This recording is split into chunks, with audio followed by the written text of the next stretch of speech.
Good morning എവരും praise എൻ്റെ പേര് മഞ്ജു. ദൈവത്തിൻ്റെ നാമത്തിൽ മഹത്വം ഉണ്ടാകട്ടെ. യേശുക്രിസ്തു നമ്മളെ സൃഷ്ടിച്ചവനാണ്, നമ്മളെ സൃഷ്ടാവാണ്. യാചിക്കുന്ന ഏവനും കൊടുക്കുന്നവനാണ് യേശുക്രിസ്തു. മുട്ടുവിൻ തുറക്കപ്പെടും എന്നാ പറഞ്ഞിരിക്കുക. അന്വേഷിക്കുന്നവർ കണ്ടെത്തുക തന്നെ ചെയ്യും. അത് ദൈവത്തിന്റെ ഹിതമാണ് നമ്മളെ പറ്റിയുള്ളത്. നമുക്കെല്ലാവർക്കും അറിയാം, ഈ 2026 വളരെ ഫാസ്റ്റായിട്ട് അപ്രോച്ച് ചെയ്തുകൊണ്ടിരിക്കുന്നത്, വളരെ ഫാസ്റ്റായിട്ട് അല്ലെ. കുറച്ച് ദിവസങ്ങൾ കൂടി ഉള്ളൂ നമുക്കിനി. അപ്പോൾ ദൈവം നമ്മളുടെ മുമ്പിൽ ഒരു ഓപ്ഷൻ വെച്ചിട്ടുണ്ട്, എന്താണ് നമ്മൾക്ക് വേണ്ടത് എന്നുള്ളത് അല്ലെ. ബ്ലൈൻഡ് ബാർട്ടിമസ് ദൈവത്തോട് ചോദിച്ചു, സൺ ഓഫ് ഡേവിഡ് എന്നോട് കരുണ കാണിക്കണമേ എന്ന് ചോദിച്ചപ്പോൾ ഇങ്ങനെ ഒരു ചോദ്യം ചോദിച്ചു.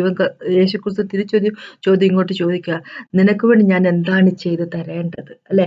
ആ ഒരു ഓപ്ഷൻ നമ്മുടെ മുമ്പിൽ ദൈവം വെക്കുക. നമ്മൾക്ക് വേണ്ടി എന്താണ് ചെയ്തു തരേണ്ടത്, എന്താണ് നമ്മൾ ചോദിക്കേണ്ടത് എന്നുള്ളത് നമ്മളെ ഡിപ്പെൻഡ് ചെയ്തിരിക്കും അല്ലെ. നമ്മൾക്ക് എന്തും ചോദിക്കാം. ദൈവത്തിന്റെ ഹിതപ്രകാരമുള്ളതാണെങ്കിൽ തീർച്ചയായിട്ടും ദൈവം തന്നിരിക്കും. പക്ഷെ അവന്റെ വരവ് വളരെയധികം അടുത്തിരിക്കുകയാണ് അല്ലെ. നമ്മൾക്ക് ഒരു കാര്യം ചോദിക്കും, യേശുവേ ദൈവമേ അങ്ങേനെ ഞങ്ങൾക്ക് വേണം കൂടുതൽ. ഹോളി സ്പിരിറ്റ് ഗോഡ്, അങ്ങയുടെ സ്ട്രെങ്ത് ഞങ്ങൾക്ക് വേണം അല്ലെ. അങ്ങക്ക് വേണ്ടി വിറ്റ്നസ് ചെയ്യുന്നതിന് വേണ്ടി, ആയിരങ്ങളെയും പതിനായിരങ്ങളെയും ഈ ലോകത്തിൽ നിന്ന് അങ്ങലേക്ക് കൊണ്ടുവരുന്നതിന് വേണ്ടിയുള്ള സ്ട്രെങ്ത് ഞങ്ങൾക്ക് വേണം. അതായിരിക്കട്ടെ 2026 ഉള്ള നമ്മളുടെ ചോദ്യം, ദൈവത്തോടുള്ള ചോദ്യം അല്ലെ. ഈ ലോകത്തിന്റെ പരമായിട്ടുള്ള അനുഗ്രഹത്തിനായിട്ട് നമുക്ക് പോകാതിരിക്കാം അല്ലെ. അപ്പൊ അതിനെപ്പറ്റിയാണ് എനിക്ക് പറയാനുള്ളത്. മുമ്പോട്ട് പോകുമ്പോൾ നമുക്കൊന്ന് പ്രാർത്ഥിക്കാം. പ്രാർത്ഥിച്ച ശേഷം സംസാരിക്കാം. കർത്താവേ, സമയത്ത് നന്ദി പറയുന്നു. കർത്താവേ, താങ്ക് യു ജീസസ്. അങ്ങയുടെ കൃപയ്ക്കായിട്ട്, അങ്ങയുടെ മഹിമയ്ക്കായിട്ട്, ഞങ്ങളുടെ ജീവിതത്തിലുള്ള അങ്ങയുടെ കരുണയ്ക്കായിട്ട് താങ്ക് യു ജീസസ് മാസ്റ്റർ. അങ്ങനെ പോലെ ദൈവമില്ല. ഞങ്ങളെ കരുതുന്ന പോലെ, അങ്ങ് കരുതുന്ന പോലെ ആരും തന്നെ കരുതുന്നുമില്ല. കർത്താവേ, thank you Jesus. Praise and worship you master. യേശു നാമത്തിൽ നാം ഇന്ന് സംസാരിക്കണമേ. ഞങ്ങളുടെ ഹൃദയത്തെ പ്രിപ്പയർ ചെയ്യണം, ഞങ്ങളുടെ കാതുകളെ പ്രിപ്പയർ ചെയ്യണം, മനസ്സിനെ പ്രിപ്പയർ ചെയ്യണം. അങ്ങ് പറയുന്ന കാര്യങ്ങൾ കൃത്യമായിട്ട് തന്നെ മനസ്സിലാക്കാനും അതനുസരിച്ച് ജീവിക്കാനുള്ള കൃപ അടിങ്ങൾക്ക് തരണമേ യേശുവേ. നന്ദി പിതാവേ, യേശു നാമത്തിൽ ആമേൻ. മത്തായി സുവിശേഷത്തിലേക്ക് പോകാം. 20ാമത്തെ ചാപ്റ്ററിന്റെ 29 തൊട്ട് 34 വരെയുള്ള വാക്കുകൾ. മത്തായിന്റെ 20ന്റെ 29 തൊട്ട് 34 വരെയുള്ള വാക്കുകൾ ഇങ്ങനെ പറഞ്ഞിരിക്കുന്നു. അവർ യെരിഹോവിൽ നിന്ന് പുറപ്പെട്ടപ്പോൾ വലിയൊരു പുരുഷാരം അവനെ അനുഗമിച്ചു. അപ്പോൾ വഴിയരികെ ഇരിക്കുന്ന 2 കുരുടന്മാർ യേശു കടന്നു പോകുന്നത് കേട്ടിട്ട്, കർത്താവേ ദാവീദ് പുത്ര, ഞങ്ങളുടെ കരുണ തോന്നണമേ എന്ന് നിലവിളിച്ചു. മിണ്ടാതിരിപ്പൻ പുരുഷാരം അവരെ ശാസിച്ചപ്പോൾ അവൻ, കർത്താവേ ദാവീദ് പുത്ര, ഞങ്ങളുടെ കരുണ തോന്നണമേ എന്ന് അധികം നിലവിളിച്ചു. യേശു നിന്നു അവരെ വിളിച്ചു, ഞാൻ നിങ്ങൾക്ക് എന്തു ചെയ്യണമെന്ന് നിങ്ങൾ ഇച്ഛിക്കുന്നു എന്ന് ചോദിച്ചു. കർത്താവേ, ഞങ്ങൾക്ക് കണ്ണു തുറന്നു കിട്ടണം എന്നവർ പറഞ്ഞു. യേശു മനസ്സലിഞ്ഞു അവരുടെ കണ്ണു തൊട്ടു. ഉടനെ അവർ കാഴ്ച പ്രാപിച്ചു, അവനെ അനുഗമിച്ചു. അപ്പോ നമുക്ക് ഇതിനെപ്പറ്റി അറിയാം. നമ്മള് മാർക്കോസ് എഴുതിയ സുവിശേഷത്തിലേക്ക് പോകുമ്പോൾ 10ാമത്തെ ചാപ്റ്ററിലുണ്ട്, ലൂക്കോസിൽ 18 ഉണ്ട്. പക്ഷെ അവിടെ പറഞ്ഞിരിക്കുന്ന ഒരാളെ പറ്റിയാണ്, ബ്ലൈൻഡ് ആയിട്ടുള്ള ബാർട്ടിമസ് എന്നുള്ള ഒരാളെ പറ്റിയാണ് പറഞ്ഞിരിക്കുന്നത്. പക്ഷെ ഇവിടെ 2 പേരെ പറ്റി പറഞ്ഞിരിക്കും. പക്ഷെ അതൊന്നും വലിയ കുഴപ്പമുള്ള കാര്യമില്ല. ഒരാളായാലും 2 പേരെല്ലാം സംസാരിക്കുന്നത് മൊത്തം, ബൈബിൾ മൊത്തം യേശുക്രിസ്തുവിനെ പറ്റിയാണ്. യേശുവിന്റെ മനസ്സിനെ പറ്റി, ഹൃദയത്തെ പറ്റി, നമ്മളോടുള്ള കരുണയെ പറ്റി. അത് മാത്രമാണ് ദൈവം പറയുന്നത്. അപ്പൊ അങ്ങനെയാകുമ്പോ നമ്മൾ യേശുവിനെ പറ്റി നോക്കിയാൽ മതിയല്ലോ അല്ലെ. 2 പേരാളും 3 പേരാളും കുഴപ്പമൊന്നുമില്ല.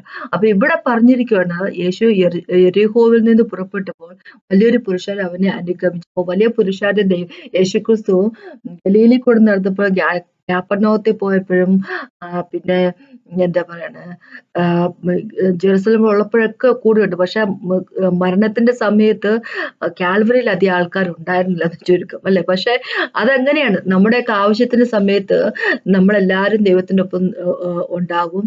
പക്ഷെ ദൈവത്തെ കൊണ്ട് ദൈവം എന്താ പറയണേ, ദൈവത്തെ തള്ളിക്കളഞ്ഞ എത്രയോ സമയങ്ങളിരിക്കുന്നു അല്ലെ. പീറ്റർ വരെ തള്ളി പറഞ്ഞു അല്ലെ. അങ്ങനെ ഒരു അവസ്ഥയെ കൂടെ യേശുക്രിസ്തു കടന്നു പോകുന്നു. അപ്പൊ ദൈവത്തിന് മനസ്സിലാകും മനുഷ്യരെ അല്ലെ, മനുഷ്യരാകും മനുഷ്യരെ. അതുകൊണ്ട് തന്നെയാണ് നമ്മളുടെ ഓരോ അവസ്ഥയിൽ കൂടെ നമ്മൾ കടന്നു പോകുമ്പോഴും നമ്മളെയും പലരെ തള്ളിക്കളയുമ്പോഴും ദൈവം നമ്മളെ ആശ്വസിപ്പിക്കുന്നതിന്റെ കാര്യം, യേശുക്രിസ്തു ആശ്വസിപ്പിക്കുന്നതിന്റെ കാര്യം. ഇനി നമ്മുടെ ടോപ്പിക്കിലേക്ക് വരുവാണെങ്കിൽ ഇങ്ങനെയാണ് പറഞ്ഞിരിക്കുന്നത്. അപ്പൊ അരികിലിരിക്കുന്ന 2 കുരുടായിട്ടുള്ളവർ അല്ലെ, അവര് വിളിച്ചു പറയുവാണ്, കർത്താവേ ദാവീദ് പുത്ര, ഞങ്ങളോട് കരുണ കാണിക്കണമേ. അപ്പൊ ദാവീദ് പുത്രൻ, യേശു തന്നെ പറഞ്ഞിട്ടുള്ളത് താൻ ദാവീദ് പുത്രൻ എന്നുള്ളൊരു ഫിസിക്കലി പറയുവാണെങ്കിൽ ദാവീദിന്റെ കുടുംബത്തിലേക്ക് വന്നെങ്കിൽ പോലും, പക്ഷെ ശരിക്കും എന്ന് പറഞ്ഞു കഴിഞ്ഞാൽ ദൈവത്തിന്റെ മകനാണ് അല്ലെ. അപ്പൊ ഡേവിഡ് തന്നെ യേശുവിനെ ലോർഡ് എന്ന് വിളിച്ചിരിക്കുന്നു അല്ലെ. അപ്പൊ എങ്ങനെയാണ് തന്നെയാണ് ദാവീദ് പുത്രനായിരിക്കുന്നത് എന്ന് അല്ലെ. എനിവേ എന്താന്ന് പറഞ്ഞാലും യേശുക്രിസ്തു അതിനെപ്പറ്റി വലിയ ബോധറാവുന്നില്ല ഇവിടെ. പക്ഷെ ഇവര് ദാവീദ് പുത്ര ഞങ്ങളോട് കരുണ തോന്നണം എന്ന് വിളിച്ചപേക്ഷിക്കുമ്പോ യേശു നിന്നിട്ട് അവരെ വിളിച്ച് ഞാൻ നിങ്ങൾക്ക് എന്ത് ചെയ്യണമെന്ന് നിങ്ങൾ ഇച്ഛിക്കുന്നു എന്ന് ചോദിച്ചു. ക്വസ്റ്റ്യൻ നമുക്കാണ് തരുന്നത് അല്ലെ. നമുക്ക് ഓപ്ഷൻ നമ്മുടെ മുമ്പിലാണ് യേശുക്രിസ്തു വെക്കുന്നത്. ഞാൻ നിനക്ക് വേണ്ടി എന്ത് ചെയ്യണമെന്ന് നീ ഇച്ഛിക്കുന്നു അല്ലെ. എന്ത് നിനക്ക് ചോദിക്കാം, ഞാനത് ചെയ്തു തരാൻ തയ്യാറാണ് അല്ലെ. അപ്പോ ഇവിടെ ഈ രണ്ട് പുരുഷന്മാര് പറഞ്ഞു ഞങ്ങളുടെ കണ്ണ് തുറക്കണം എന്ന് പറഞ്ഞു. യേശു അവരെ തൊട്ട് അവരോട് മനസ്സലിവ് തോന്നിട്ട് അവരെ കണ്ണു തുറന്നു, കാഴ്ച പ്രാപിച്ചു, അവനെ അനുഗമിച്ചു അല്ലെ. അപ്പോ അവർക്ക് കിട്ടിയ ഒരു നന്മ, അവരുടെ ജീവിതത്തിൽ കിട്ടിയ ഒരു നന്മ അല്ലെ, ദൈവത്തിൽ നിന്ന് കിട്ടിയ ഒരു ബ്ലെസ്സിങ്, അവർ ചോദിച്ച ക്വസ്റ്റ്യന് ദൈവം കൊടുത്ത ചോദിച്ച പ്രെയറിന് എന്താ പറയുക അത് ആൻസർ കൊടുത്തപ്പോൾ അവർ ഉപയോഗിച്ച് ദൈവത്തെ ഫോളോ ചെയ്യാൻ വേണ്ടിയാണ് അല്ലെ. അവനെ അനുഗമിച്ചു എന്നാ പറഞ്ഞിരിക്കുന്നത്. അവര് മറ്റേ ആ 10 പേര് ലെപ്രസി വന്നിട്ട് ഹീലായവരിൽ 9 പേര് അവരുടെ വഴിക്ക് പോയതുപോലെയുള്ള പരിപാടി ചെയ്തില്ല. ഇവര് യേശുക്രിസ്തുവിനെ ഫോളോ ചെയ്തു. അപ്പൊ അതിനു വേണ്ടിയുള്ള ഒരു ക്വസ്റ്റ്യൻ ആയിരിക്കണം നമ്മൾ ചോദിക്കുക, അതിനുവേണ്ടിയുള്ളൊരു പ്രാർത്ഥന ആയിരിക്കും പ്രാർത്ഥിക്കേണ്ടത് അല്ലെ. നമ്മൾ പ്രാർത്ഥിക്കണം. അല്ലാതെ നമുക്ക് ഇഷ്ടത്തിന് പ്രകാരം ഈ ലോകത്ത് എന്ത് താല്പര്യമുണ്ടോ അതിനു വേണ്ടിയുള്ള ചോദ്യമായിരിക്കും. 2026 നമുക്കറിയാം വരുന്നു, വളരെയധികം ഫാസ്റ്റായിട്ട് വരുന്നു. എല്ലാവർക്കും ഒരുപാട് പ്രയറുകളുണ്ട് അല്ലെ. ന്യൂ ഇയർ എങ്ങനെയായിരിക്കണം എന്നുള്ളതിനെ പറ്റിയൊക്കെ നമ്മൾ വളരെയധികം ആകാംക്ഷാപരമായി കാത്തിരിക്കുന്നു. ഇത് ഈ ഡിസംബർ എന്നൊക്കെ പറയുമ്പോൾ ഒരു മാസം ആൾക്കാർ വളരെയധികം ഫാസ്റ്റിങ്ങിലും പ്രയറിലും ഒക്കെ ആയിരിക്കുന്ന സമയമാണ് അല്ലെ. അപ്പൊ ന്യൂ ഇയറിന് വേണ്ടി അല്ലെ പ്രാർത്ഥിക്കുന്നു. ന്യൂ ഇയർ ദൈവം എന്താണ് നമ്മൾക്ക് വേണ്ടി, പുതിയ വർഷം വരുമ്പോ പുതിയ വർഷം എങ്ങനെയായിരിക്കണം എന്നുള്ളതിനെ പറ്റിയൊക്കെ. ചിലര് ജനുവരി മാസത്തിലാണ് ഫാസ്റ്റിംഗ് എടുക്കുന്നത്, 21 ദിവസത്തെ ഫാസ്റ്റിംഗ് ഉപവാസ പ്രാർത്ഥന പല ചർച്ചകളും നടക്കുന്നു. എന്നാൽ ചിലര് ഡിസംബർ തന്നെ ഉപവാസ പ്രാർത്ഥന നടത്തുന്നു. കാര്യം ജനുവരി ആദ്യമേ തൊട്ട് തന്നെ അവർക്ക് വർക്ക് തുടങ്ങാമല്ലോ, അതിനു വേണ്ടി അല്ലെ, ദൈവത്തിന്റെ വർക്ക് ചെയ്യാമല്ലോ അതിനുവേണ്ടി. അപ്പൊ ഇവിടെ ദൈവം നമ്മളോടൊരു ഒരു ഓപ്ഷൻ വെക്കുവാണ്, നിങ്ങൾക്ക് ഞാൻ എന്ത് ചെയ്തു തരണമെന്ന് അല്ലെ. നമുക്ക് തന്നെ ചോദിക്കാം, ഞാൻ നിങ്ങൾക്ക് എന്ത് ചെയ്യണമെന്ന് നിങ്ങൾ ഇച്ഛിക്കുന്നു അല്ലെ. അത് ആ ഒരു ഓപ്ഷൻ നമ്മുടെ മുമ്പിലേക്ക് ദൈവം വെക്കുവാണ്. അപ്പൊ നമ്മൾക്ക്, ഞാൻ ഇതാണ് പറയുന്നത്, നമ്മൾക്ക് പലർക്കും പല കാര്യങ്ങളാണ് ദൈവത്തോട് ചോദിക്കാനുള്ളത്. പക്ഷെ എൻ്റെ ഒരു അഭിപ്രായം എന്താന്ന് വെച്ച് കഴിഞ്ഞാല്, എന്ത് ചോദിച്ചാലും അല്ലെ, എന്ത് ചോദിച്ചാലും ആ ദൈവത്തെ വാഴ്ത്തുന്ന തരത്തിലുള്ള ചോദ്യങ്ങളായിരിക്കണം ചോദിക്കുന്നത്. ഈ ലോകത്തിന്റെ പരമായിട്ടുള്ള കാര്യങ്ങൾ ചോദിച്ചിട്ട് കാര്യമില്ല. എന്താന്ന് വെച്ചാൽ ദൈവം തരും, തരാതിരിക്കത്തില്ല. ദൈവം തരുവ തന്നെ ചെയ്യും, എന്ത് ചോദിച്ചാലും തരും അല്ലെ. എന്താണ് നിങ്ങൾ ഇച്ഛിക്കുന്നത് ഞാൻ നിങ്ങൾക്ക് വേണ്ടി ചെയ്യണം എന്നാ പറഞ്ഞിരിക്കുന്നത്. എന്ത് വേണം ചോദിക്കുക. ലോകത്തിന്റെ പരമായിട്ടുള്ള അനുഗ്രഹത്തെ പറ്റിയാണ് ചോദിക്കേണ്ടത്, അത് ചോദിക്കാം. സ്വർഗത്തിന്റെ പരമായിട്ടുള്ള അനുഗ്രഹത്തെ പറ്റിയാണ്, ദൈവത്തിന്റെ വർക്കിനെ പറ്റിയാണ്, വേലയ്ക്ക് പറ്റിയാണ് ചോദ്യമാണ് ചോദിക്കേണ്ടത്, പ്രയർ ആണോ ഉള്ളത് അത് ചോദിക്കാം. എന്തും തരാൻ തയ്യാറായിട്ട് യേശുക്രിസ്തു മുമ്പിൽ നിൽപ്പുണ്ട് അല്ലെ. അപ്പോ ഈ ലോകത്തിന്റെ പരമായിട്ടുള്ള കാര്യങ്ങൾ ചോദിച്ചിട്ട് കാര്യമില്ല എന്ന് പറയുന്ന കാര്യം വെച്ചാൽ ലോകം എനിവേ നശിച്ചു പോകാൻ പോകുന്ന കാര്യമാണ്. എന്തിനാണ് അതിനെപ്പറ്റി ബോധർ ചെയ്യുന്നത്? ആദ്യമായിട്ട് ദൈവത്തിന്റെ രാജ്യം സീക്കിയെന്ന് പറഞ്ഞിരിക്കുന്നത്. You first seek the kingdom of God എന്ന് ദൈവം പറഞ്ഞിരിക്കുന്നത്. ദൈവത്തിന്റെ രാജ്യവും സീക്ക് ചെയ്യുക അല്ലെ, അന്വേഷിപ്പെന്ന് പറഞ്ഞിരിക്കുന്നത്. അത് അന്വേഷിക്കുമ്പോൾ ബാക്കിയുള്ളത് മൊത്തം നമ്മുടെ കൂടെ വന്നോളൂ അല്ലെ. നമ്മൾക്ക് കറണ്ട് ബില്ല് അടയ്ക്കണമെന്നും, നമുക്ക് കുഞ്ഞുങ്ങളെ ഫീസ് കൊടുക്കണമെന്നും, നമുക്ക് അരി വാങ്ങിക്കണം, പച്ചക്കറി വാങ്ങിക്കണം, നമുക്ക് ഡ്രസ്സ് വാങ്ങിക്കണമെന്നും ഉള്ള കാര്യമെല്ലാം പിതാവിനറിയാം അല്ലെ. അതൊന്നും ഇല്ലാതെ എന്താ പറയുക, പട്ടിണി കടന്നുകൊണ്ട് ദൈവത്തിന്റെ വേല ചെയ്യണം ദൈവം തമ്പുരാൻ ആരോടെങ്കിലും പറഞ്ഞിട്ടുണ്ടെന്ന് എനിക്ക് തോന്നുന്നില്ല. നമ്മുടെ കാര്യങ്ങൾ നോക്കാൻ കഴിവുള്ളവനാണ് യേശുക്രിസ്തു. അപ്പൊ അതിനെപ്പറ്റി നമ്മൾ ബോധർ ചെയ്യേണ്ട കാര്യമില്ല അല്ലെ. നമ്മൾ ബോധർ ചെയ്യേണ്ട ഒരു കാര്യം എന്താന്ന് വെച്ച് കഴിഞ്ഞാല്, ഈ ലോകത്തിൽ ആൾക്കാര് നാശത്തിലേക്ക് അടുക്കുന്ന ആൾക്കാരുടെ എണ്ണം ദിനം പ്രതി കൂടിക്കൊണ്ടിരിക്കുകയാണ് അല്ലെ. അപ്പോ സൊസൈറ്റിന്റെ ഇരുട്ട് വളരെയധികം കൂടിക്കൊണ്ടിരിക്കുകയാണ്. യേശുക്രിസ്തു ലോകത്തിലേക്ക് തിരിച്ചു വരാനുള്ള സമയം അടുക്കും തോറും നമ്മൾ നോക്കുമ്പോൾ കാണുന്നത്, ഈ ലോകത്തില് ഇതുപോലെ ക്രിമിനൽ ആക്ടിവിറ്റീസ്, ഇതുപോലെ നീതിയും ന്യായവും ഇല്ലാത്ത കാര്യങ്ങൾ കൂടി വരുന്ന ഒരു സമയം നമുക്ക് കണ്ടെത്താൻ നേരത്തെ ഒക്കെ നോക്കിക്കഴിഞ്ഞാൽ കാണത്തില്ലായിരുന്നു. ഇപ്പൊ വളരെയധികം കൂടുതലാണ് അല്ലെ? എക്സ്പെഷ്യലി ഇപ്പോഴത്തേക്ക് ഇന്റർനെറ്റും ആർട്ടിഫിഷ്യൽ ഇന്റലിജൻസ് AI ഒക്കെ വന്നതിന് ശേഷം ഭയങ്കര കാര്യങ്ങൾ നടക്കുന്നത്. അപ്പോ ദൈവത്തിന്റെ വചനം കൊണ്ട് മാത്രമേ ഉള്ളൂ മനുഷ്യരുടെ ജീവിതത്തെ മാറ്റാൻ സാധിക്കത്തുള്ളൂ. ദൈവത്തിന്റെ വചനം മാത്രമാണ് വെളിച്ചം. യേശുക്രിസ്തുവാണ് വെളിച്ചം. ദൈവത്തിന്റെ വചനം പറയുന്നത് യേശുക്രിസ്തുവിനെ പറ്റിയാണ്. വെളിച്ചം നമ്മൾ അവരുടെ ജീവിതത്തിലേക്ക് കൊണ്ടുവന്നെങ്കിൽ മാത്രമേ സൊസൈറ്റിയിൽ വെളിച്ചം ഉണ്ടാകത്തുള്ളൂ. അല്ലെ? പകല് നടക്കുന്നവർ സ്റ്റംബിൾ ചെയ്യത്തില്ലെന്ന് യേശുക്രിസ്തു പറഞ്ഞിരിക്കുന്നത്. അല്ലെ? പകല് നടക്കുന്ന ആൾക്കാർക്ക് അവര് എങ്ങും തട്ടി വീഴാൻ പോകത്തില്ല. പക്ഷെ രാത്രിയിൽ നടക്കുന്ന ആൾക്കാരെ അറിയത്തില്ല അവരെവിടെയാ പോകുന്നത്. ജോൺ എഴുതിയ സുവിശേഷത്തിന്റെ 11ാമത്തെ ചാപ്റ്ററിൽ യേശുക്രിസ്തു പറഞ്ഞിരിക്കുക, നമ്മൾ പകലും നടക്കുന്ന വ്യക്തികളാണെങ്കിൽ, ദൈവത്തിന്റെ വെളിച്ചം നമ്മുടെ ഉള്ളിലുള്ള വ്യക്തികളാണെങ്കിൽ, ആ ദൈവത്തിന്റെ വെളിച്ചം നമ്മൾ സ്പ്രെഡ് ചെയ്യുന്നവരായിരിക്കാം. അപ്പൊ നമ്മൾ ഈ 2026 അടുത്ത് വരുന്ന സമയത്ത് ദൈവത്തോട് ചോദിക്കുന്ന ചോദ്യം നമുക്കിതായിരിക്കും, ദൈവമേ അങ്ങക്ക് എന്നെ അനുഗ്രഹിക്കാൻ സാധിക്കുമോ? എന്തിനാന്ന് വെച്ച് കഴിഞ്ഞാൽ അനുഗ്രഹിക്കാൻ സാധിക്കുമോ വെച്ചാൽ അനുഗ്രഹിക്കാൻ സാധിക്കുമല്ലേ? എന്നെ അനുഗ്രഹിക്കണമേ ദൈവമേ, അങ്ങയ്ക്ക് വേണ്ടി ഈ ലോകത്തുള്ള ആളുകളെ അങ്ങയിലേക്ക് കൊണ്ടുവരുന്നതിന് വേണ്ടി. അങ്ങനെ ഒരു പ്രയർ ആണെങ്കിൽ, അങ്ങനെ ഒരു പ്രയർ ആണ് നമ്മൾ പ്രാർത്ഥിക്കാൻ നമ്മൾ താല്പര്യപ്പെടുന്നതെങ്കിൽ, അല്ലെ? ഒരുപാട് പേര് ഇരുട്ടിൽ കിടക്കുന്നവരുണ്ട്. ഒരുപാട് പേര് ചങ്ങലയിൽ ആയിരിക്കുന്ന വ്യക്തികളുണ്ട്. പിശാചിന്റെ ചങ്ങലയിൽ കിടക്കുന്ന ആൾക്കാരുണ്ട്, അല്ലെ? ഒരു ഹോപ്പും ഇല്ലാതെ ജീവിതത്തിന് ഒരു ഹോപ്പും ഇല്ലാതെ കിടക്കുന്ന ഓരോരുത്തരും വ്യക്തികളുണ്ട്. ആരോടൊന്ന് സംസാരിക്കുമെന്ന് വിചാരിക്കുന്ന വ്യക്തികളുണ്ട്, അല്ലെ? അങ്ങനെ ഒരുപാട് ആൾക്കാർ ഈ ലോകത്തിലുണ്ട്. അവര് പ്രതീക്ഷയായി മാറാൻ വേണ്ടി, അവർക്കുള്ളൊരു അനുഗ്രഹമായി മാറാൻ വേണ്ടി, കർത്താവെ എന്നെ ഒന്ന് അനുഗ്രഹിക്കുമോ 2026 വേണ്ടി, അല്ലെ? 2026 തന്നെയല്ല, 27 28 അങ്ങ് വരുന്നോടം വരെ ഞാൻ എത്ര നാൾ ജീവിച്ചിരിക്കുന്നു അത്ര നാളും ദൈവമേ അങ്ങയുടെ കയ്യിലെ ഒരു ഉപകരണമായിട്ട്, അങ്ങയുടെ രാജ്യത്തിന് ഗ്ലോറി കൊണ്ടുവരുന്ന തരത്തിലുള്ള ഒരു ഉപകരണമായിട്ട്, ഒരു വെപ്പണായിട്ട് മാറ്റിയെടുക്കാൻ സാധിക്കുമോ? അങ്ങനെ ഒരു ചോദ്യമാണ് ദൈവത്തോട് നമ്മൾ 2026 വേണ്ടി ചോദിക്കുന്നെങ്കിൽ, ദൈവത്തിന്റെ പേരിന് മഹത്വം ഉണ്ടാകുകയും നമ്മുടെ പ്രാർത്ഥനയ്ക്ക് ദൈവത്തിന് ചെയ്യും, അല്ലെ? അല്ലാതെ നമുക്ക് 2026 തുടങ്ങുമ്പോ നമുക്ക് ഈ ലോകത്തുള്ള കാര്യങ്ങൾ വേണം എന്നും പറഞ്ഞുകൊണ്ട് നമ്മൾ ചോദിക്കാൻ പോയി കഴിഞ്ഞാല്, അല്ലെ, ദൈവം തരും. പക്ഷെ അതുകൊണ്ട് ഒരു പ്രയോജനം ഇല്ലെന്നുള്ളത് വാസ്തവം.